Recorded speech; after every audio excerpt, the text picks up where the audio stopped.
Welcome. If you want to make sure you never miss a message on Snapchat by turning on pop-up notifications for unread chat reminders under Other Messaging, today I'll guide you step by step on how to do it. First, grab your phone and open the Settings app.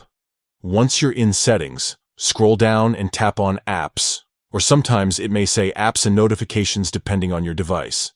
Now, from the list of apps, find and tap Snapchat to open its specific app settings. Next, tap on Notifications to see all the notification options for Snapchat. Inside the Notifications menu, look for Notification Categories. This is where Snapchat divides notifications into different types. Under Notification Categories, find Other Messaging and tap on it. Here, you will see several options related to message notifications. Look for the option labeled Unread Chat Reminders. Simply toggle on the switch for Show as Pop-up.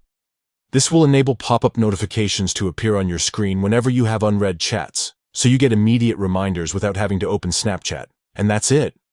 Now, whenever someone sends you a message on Snapchat and you haven't opened the chat yet, a pop-up reminder will appear on your phone, keeping you instantly informed. Just remember, notification settings can slightly vary depending on your phone model and operating system version, but the overall process remains similar. Turning on this setting helps you stay connected by making unread messages more noticeable and harder to miss. So, next time a friend sends you a snap or message, you'll get a clear pop-up alert right away, no more wondering if you've missed something important. Enjoy staying in touch effortlessly with these updated pop-up notification settings on Snapchat.